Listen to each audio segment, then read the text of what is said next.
It was simply there on one humid morning about 6 weeks ago. I walked out of my house, looked right on the way to my car, and there it was. A black square in the middle of the street. I thought it was a strange box or something. Thinking nothing of it, I went off to get lunch. But it was still there when I returned, and this time, the neighborhood kids that usually collectively played in the yard to my house's left were now instead off to the right, circled around the black square. They were talking, laughing, and poking at it with sticks. Something didn't seem right about the scene. So I got out of my car and stood for a moment watching. What was wrong here? It hit me. They weren't poking at it. They were poking into it. One of the local teenagers was sitting on the porch behind me, so I knew the kids were being looked after. If it was some strange prank or something, well, I'd hear about it later. I headed back inside and returned to writing that day's story. Around 8 in the evening, someone began knocking on our front door. 2 of my roommates were in their rooms with the doors open, but we were all playing an online game together, so we ignored it and hoped the guy in the room downstairs would get it. Well, he either didn't hear it or didn't care. So we sat there listening to the pounding and knocking for about 15 minutes before one of my roommates logged off the game and stormed down to the front door. I heard, "What the hell do you want? None of us are parked in your goddamn spot. We never park in your spot." That didn't sound good. I left my computer and slid down the hallway to see what was going on. They told me stories about Bill and how he insisted that one section of the sidewalk was for his food truck. Apparently, he'd go around at literally any time of day or night, knocking on every single door in the neighborhood until he found the offender. Now, this time, Bill was looking not for a car owner, but for the perpetrator of the black square prank. After much arguing, he finally moved on to the next house. But I couldn't go back to playing our game. Instead, I wandered out under evening orange and headed down the street. The black square was odd. Its angle seemed to be changing to match me, and I moved my head back and forth a few times rapidly to confirm that it always looked exactly square from any angle. Anton was sitting in his open garage in a lawn chair as I approached. He handed a man a bag, pocketed a stack of cash, coughed, and leaned back. The stranger hurried away without looking at me. It wasn't an unusual sight. And standing in Anton's driveway, which ran straight at the black square and Bill's house beyond, I asked, "Hey, what is this thing?" "No idea, man," he responded. "But it's got me on edge. It's been there all day. I thought maybe somebody was scoping me out, but it didn't do anything." I didn't want to get too close to it, so I picked up a stick. "Kids were messing with this earlier, right? Did anything happen?" "No." It was strange. There seemed to be some sort of scaling perspective at work. As I moved closer to the square, it grew larger in my sight than the change in distance warranted. Far away, the effect had been imperceptible, but up close, it was extremely unsettling. It felt almost as if the black square was looming up to encompass me and might even leap out at any moment. It was becoming increasingly obvious that this was no prank. The sides were exactly equal in length from what I could see, and absolutely nothing showed or reflected on its surface. I'd seen Vanta black nano fabric in person once before, and that super black material had definitely left an impression on me. It felt like staring into an absolute void. and I had that same feeling now.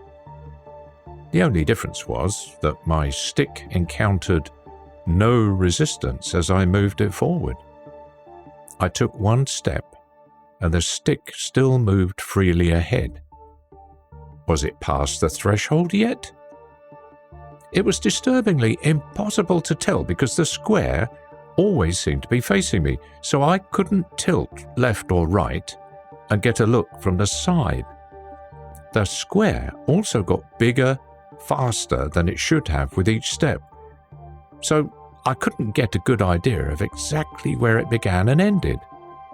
Well, worst of all, the forward perspective had no landmarks and no shadows. It felt as if I was inside a television show and reaching forward into a CGI background. The studio lights off screen were still lighting the stick, and I was reaching into something that, well, didn't really exist. I swung my stick left and right. There were no edges to strike either. The pointed end traversed from ultra black to the green of Bill's lawn and back with no resistance. It was then I truly understood that we were in trouble. "Hey, Anton." What's up? He was usually one to play it cool, but I could tell by his subtly concerned expression that I must have looked very strange standing in front of complete nothingness. How can I say this? Let's make sure nobody goes near this." He nodded, gave a nervous laugh. We didn't have any sort of housing association or community building, so it would really be up to word of mouth. Bill was 2 houses past ours now, still knocking on doors, and he was doing a decent accidental job of warning everyone. A few neighbors had come out onto their lawns to stare at the thing, and I saw Idil emerging one lawn over. While studying the black square from afar, she shivered and pulled her headscarf a little closer. I smoothed down my shirt reflexively as she approached. She stopped on the sidewalk just short of Anton's driveway. "What is the square?" We just shook our heads. "You call police?" She asked, looking at me. Anton leaned back in his seat and watched me. Put on the spot, all I could say was, I don't think so." She was visibly confused. "Why not?" Anton sniggered. "'Cause the cops don't come here, girl." "Police don't come this area?" Nah, they do, but trust me, you don't want them. They don't come here to help. "Oh." She looked down at the ground, then over to the black square, then to her front door. She departed without a word. The rest of the neighbors began to emerge from their homes as Bill pissed them off in sequence. But we did not meet or talk beyond the distant glances of confusion and confirmation. I didn't like that strange square in the street, not one bit. But there wasn't much I could do about it. A few people were taking pictures, so I went back inside and put my phone on the charger to do the same. My roommates and I locked the house up tight that night. We couldn't see the black square from any of our windows, but the mere knowledge of its presence was like a chill in the air. I was the night owl of the 4 of us, and when the others went to bed, I quietly stacked boxes full of junk from the basement to block the windows. Well, just in case. In the morning, nobody commented in approval of the boxes, but neither did they take them down. I stepped outside to confirm that the anomaly was still there. This time, I took pictures. I'd seen more than my share of movies and shows about creepy anomalies, but it was another thing having one actually show up outside my house. In person, there's a balance of risk versus curiosity, and there was nothing we could do about the square without endangering ourselves. We couldn't get too close to it because, well, who knew what would happen? And we certainly couldn't go inside it. So it sat there, and, in large part, we ignored it in our day-to-day lives. But there's also another kind of risk. the unknown, and the stress effects on your community and on your health. Each morning for a week, I would look to my right at that eerie black square and wonder if I was being watched. Or worse, was it some kind of hole from somewhere that might let in horrific entities beyond our understanding? Or hell, even just basic clawed creatures we could understand would be horrifying. A simple wolf or bear on the loose on our street would have been an emergency warranting help. And here we were with the possibility of literally anything appearing at any time. On a random night that about 8 people were over to play board games, Idil asked again if I would call somebody. This time I agreed. But who and how? I did find some numbers for 2 local news channels. I sent in my pictures, but they laughed at me and said they looked photoshopped. I insisted that no, it was literally just a black square. And they told me to call back when I had something scarier. The military was an obvious answer too, but how does one call the military? It didn't exactly have a phone number for the military. Each night for a week I waited on hold with various desks, bases, institutions, repeating my story verbatim each time. A strange anomaly has appeared in our neighborhood and I need somebody to come and take a look at it. Most secretaries hung up on me immediately, but I finally got one that laughed. He asked, "Watching some X-Files tonight?" I sighed. "Look, I've been trying to contact someone about this for a week. Let's say, hypothetically, that I'm serious. Is there some sort of division or group for that?" Yeah, let me just call Area 51, buddy. That'll take care of you. Come on, there has to be some guy that takes weird phone calls and checks them out, right? That's no fun. Fine. I'll give you the number. I had it. Finally, I had it. The next conversation I had was promising, and a military jeep showed up the next morning. Idil texted me when she saw it parked on the street, and I hurriedly went outside to greet one man, apparently. He was slightly older than me, and he stood staring at the black square with a haunted gaze. When I finally got his attention, he turned his head to look at me and said, "Motherfuck!" "Right." I pointed down the street at the black square. "That thing's been sitting there like that for a week and a half." Finally prompted to move, he went to the back of his jeep, pulled out a tripod and camera, and set it up facing the anomaly. Watching him, I asked, "So you're going to call in the big guns, right? Someone will take care of this?" His only answer was a glance, and then he got in his jeep and drove off, leaving the equipment running. Well, that was progress, I told myself. Somebody was aware of the issue now, and somebody was on it. Small consolation as the days wore on. One of the neighbors boarded up their windows, and then everyone did. Nobody asked the first house to do it if they had seen or heard something scary. We just did it. And that day we went to the hardware store, endured the awkward process of explaining what we were doing to the overly helpful employees, and then took our boxes of nails and stacks of wood and began hammering into the window frames. I winced at the first one that went awry and damaged the wall, but I figured our security deposit was long gone anyway. We kept the curtain between the glass and the wood so that the landlord wouldn't notice on a casual drive-by, although he would certainly see that the entire neighborhood had suddenly acquired bars and boards. If the area went to shit, would he lower our rent? Doubtful. Then my roommates and I got drunk together for the first time in months. The neighbors were doing the same thing in their boarded-up houses and on their lawns. Eventually, we had a sort of block party going.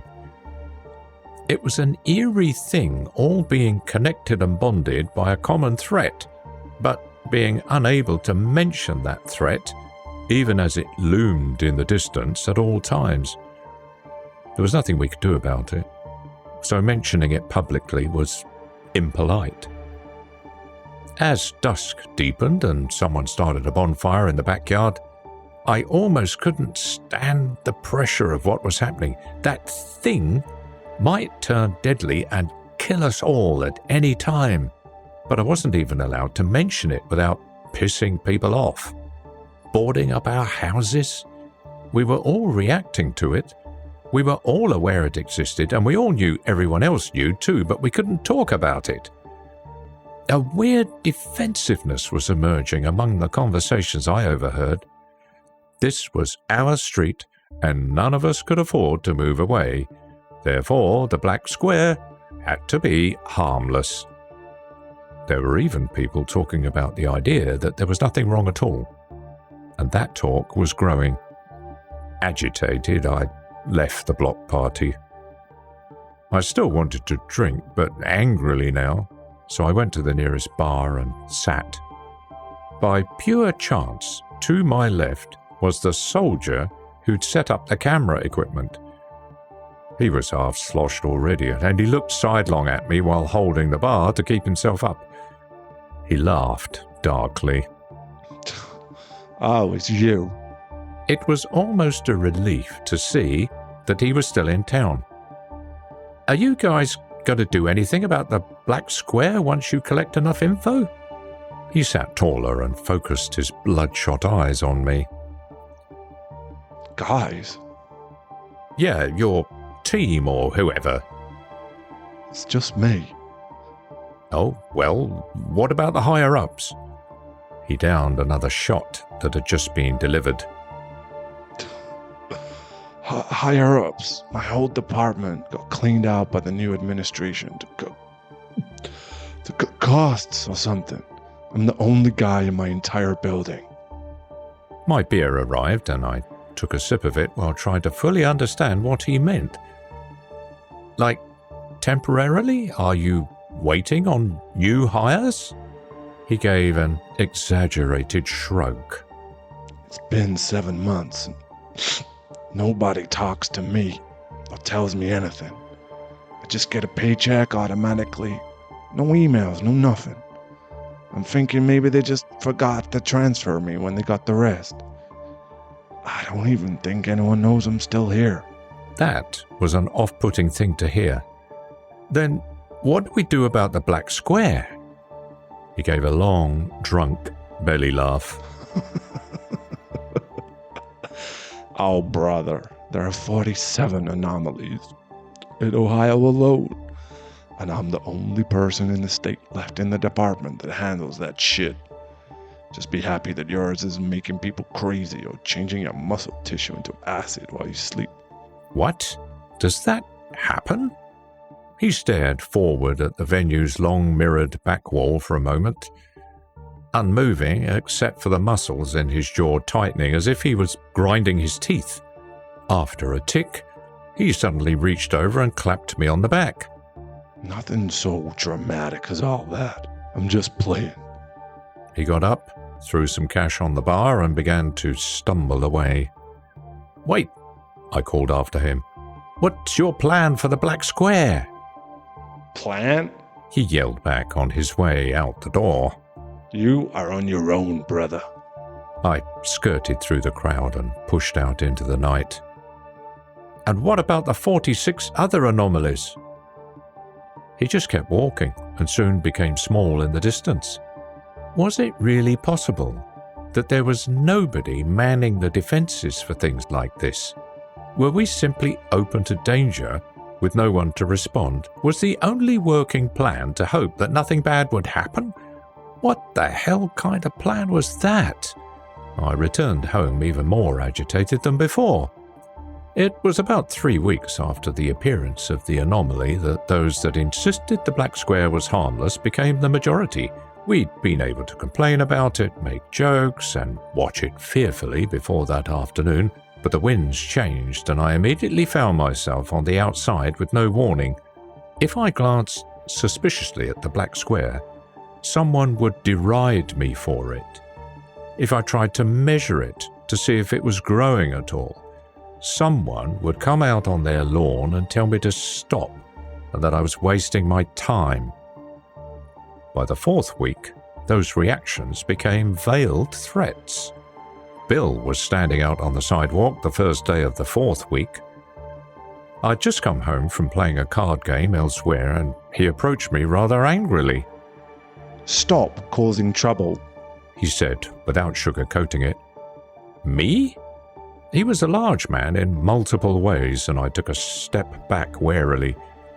I'm just not willing to accept that the incredibly odd anomaly in the middle of our street is safe. "The black square isn't causing any trouble," he growled. "You're the problem here, pissing people off, going against the grain. People want to sleep soundly and they can't do that if you fill their heads with nonsense dangers." If it's nonsense, I asked, then why are your windows boarded up? He balled a fist. "'Cause that's how it's always bloody been around here. Everyone does it and always has." What the hell are you talking about? It was just last month that... He slugged me in the stomach. I backed away. There was nothing left to say. I understood exactly what was happening. He glared from the sidewalk until I went inside and closed the door behind me. 2 mornings later, screaming erupted from a house a few houses down. 9 of us rushed out of our houses with makeshift weapons, only to find the danger had been the night before. Someone's window had been broken, and the wood beyond had been clawed mightily by something that had left traces of azure ichor behind. I thought that certainly it would be undeniable now. It was obvious that something had come out of that black square and tried to get into a house. The only reason the single father and his 2 girls were alive, they boarded up their windows like everyone else. "See," I said to those gathered, "I told you it's dangerous." But the single father in question shook his head. "Oh, of course you'd say that. How do you do it?" I began backing away almost instantly as all eyes turned on me. "What?" Bill said, "Yeah, likely what happened. What tool did you use to make those marks? What's that blue shit? Is it toxic? Did you put Ethan's girls in danger by throwing toxic blue sludge on their ass?" Ethan added, "You'll pay for that window too." "The hell is wrong with you people?" I clutched my bat and continued moving backwards. Idil came out of her house then and asked some of the others in the group what was going on in Somali. They backed off, and Bill and Ethan shot me hateful glances. On the way back to my place, Anton shook his head as I crossed his driveway. "Gonna get yourself killed, boy." Whispering, I said, "What? By insisting that the physics-defying anomaly in our street is possibly dangerous?" "Just saying. I sit in front of this thing all day, every day, and it freaks me the hell out, but I don't say nothing to anyone else around here. Neighbors are more dangerous than that thing. Got it? Keep your head down." I mulled over his words for another few days while the attitude in the neighborhood became openly hostile. More claw marks and strange azure liquids appeared during each night, and Bill started enforcing what he called his right to open carry by walking around on the sidewalks with an automatic rifle slung over his shoulder, and then Ethan started doing it too. It made me tense as hell, but they often talked about gun responsibility, and part of me was glad to have weapons around, given that something was probably coming out of the black square each night and trying to get into our houses. At 4 a.m. on the first night of the 5th week, I heard loud banging on the front door. For 20 minutes I listened to someone pounding and yelling outside until one of my roommates shouted from his bed, "Fuck off, Bill.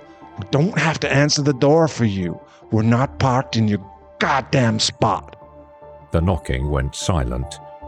My other roommate called from his room. "That's the first time he's ever actually just gone away." At that, I sat up starkly in my bed. I knew.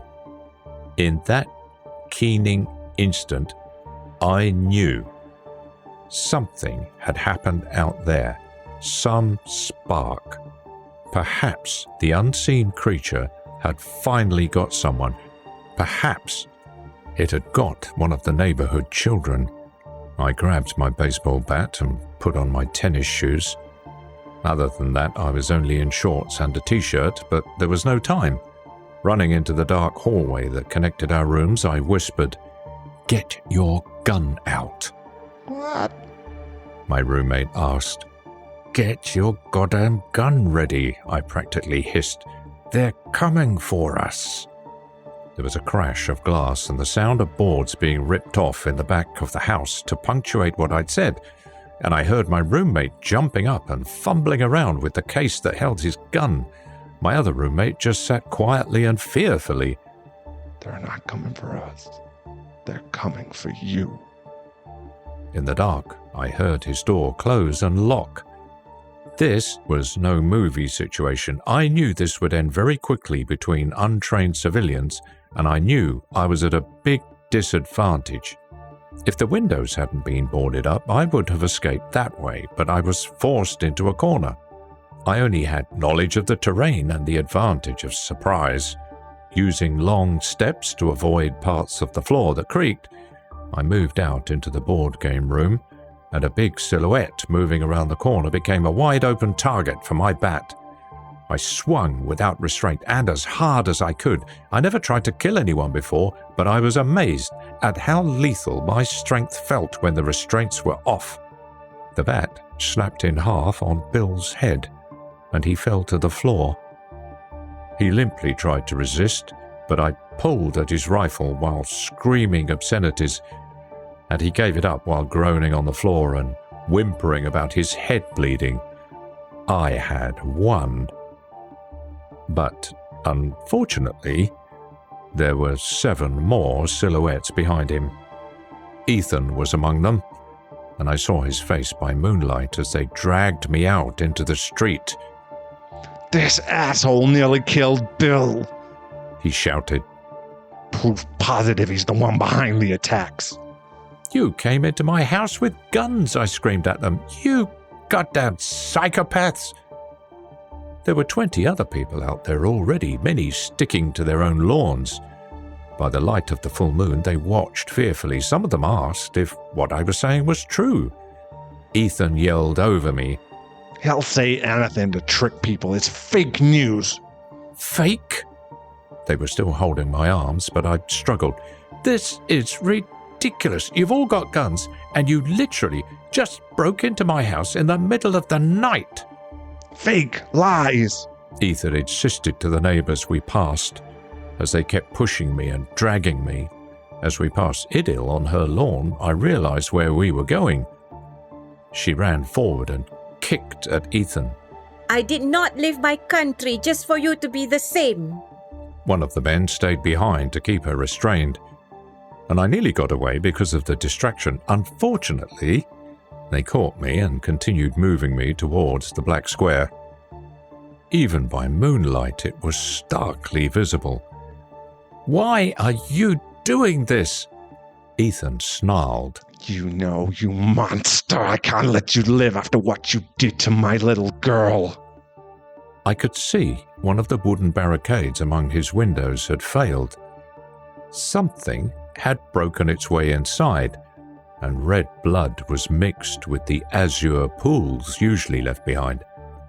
"So you're going to try to kill me by throwing me inside the black square?" I asked loudly so that everyone could hear. "How does that make any sense if you insist it's not dangerous? That I'm the one who somehow orchestrated these attacks in the night?" One of the neighbors screamed. Stop trying to get out of this. Fake news. She turned and insisted to someone else that I was a liar. Getting rid of him will stop the attacks. They were lost. I'd known it. But it was only now that I truly accepted that I was not in a neighborhood surrounded by peers. I'd been living in hostile territory surrounded by enemies for weeks. And they'd become delusional because of their own fear.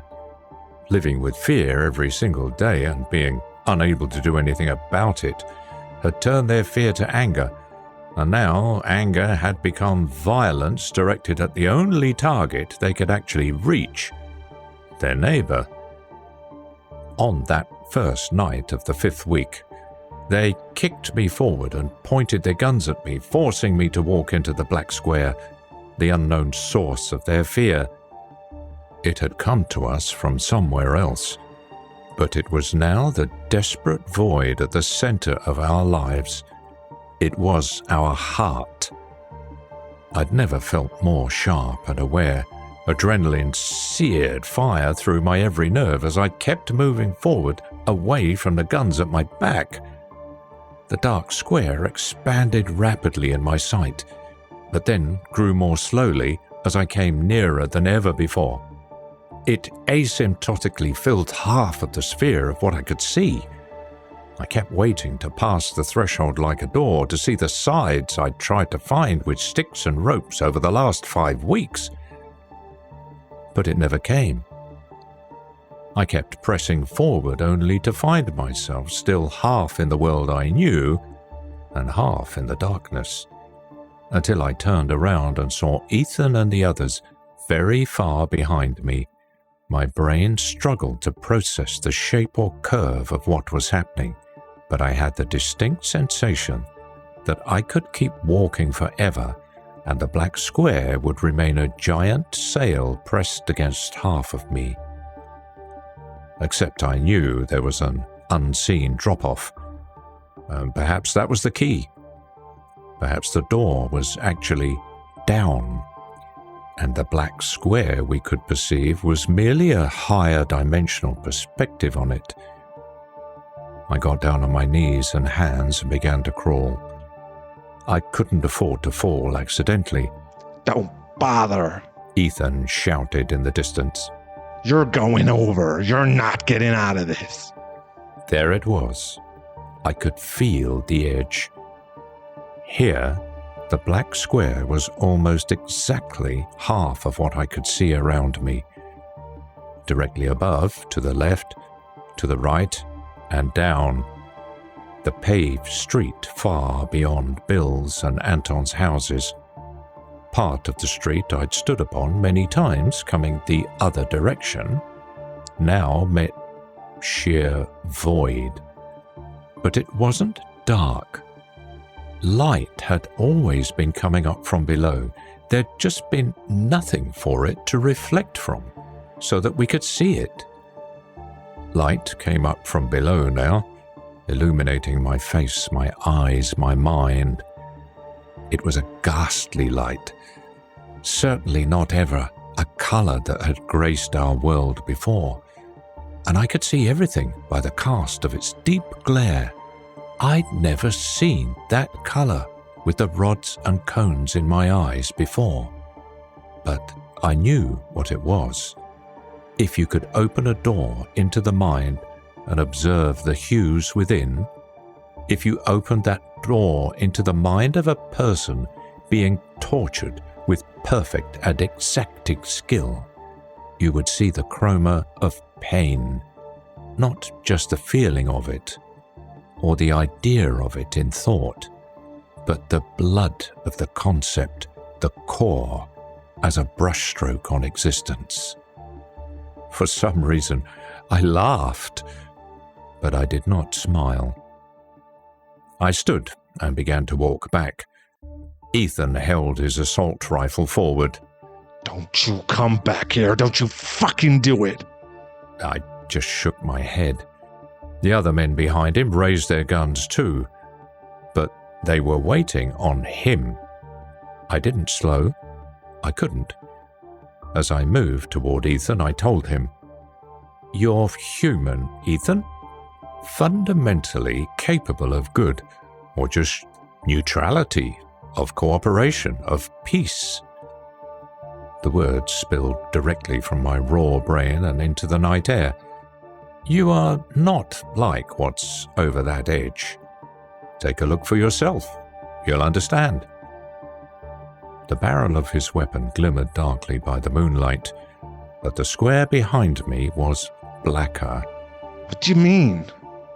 He asked after a moment, the strain of oncoming terror dampening his tone. I think he saw the look in my eyes. Some small fraction of what I'd seen had to still have been lingering in my irises like a rotting reflection gone bad. What's in there? What's over that edge? I couldn't really think at that moment. I put my forehead to the barrel of his rifle and grasped for the trigger under his hands. Please. He pulled away in fear. You're crazy! Well, they were no longer a threat now. I drifted past them and back to my house, where one of my roommates peered out of his door and apologized, and the other finally finished finding his ammunition. "Danger's past. Don't bother," I murmured before going into my room and sitting on my bed. It took 6 days for my brain to develop a coping mechanism. For 6 days I sat and stared at any blank white wall I could find. It was like eye bleach in a way, because it had every color and none. After 6 days, I felt nothing, and that was my release. To scab and scar over what had happened to my mind, my brain had amputated my emotions. And good for that.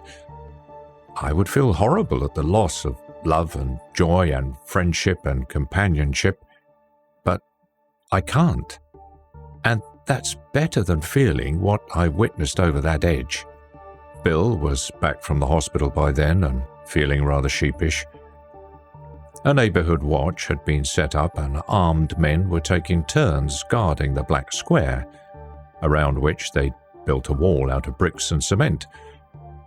They knew that nobody would be coming to help. No police, no military, no government. We were on our own. A fact which made Idil sad as she talked to me about the home she'd left, where it had been exactly the same in her village. "This is humans," I told her. "Sometimes we do better for a little while, sometimes we don't." She didn't have a chance to reply before Bill came up and sat carefully down next to me on my porch. He rubbed his bandaged head and said, "Sorry about what happened last week." I kept watching my armed neighbors around the black square. "It doesn't matter," It does, though. he muttered, looking downcast. It could have killed you. "It doesn't matter," I said again. He swallowed audibly and then asked, What you see in that? I think the neighborhood will go to shit now. "Now?" It amazed me that it was right there. It was right there, just 100 feet away.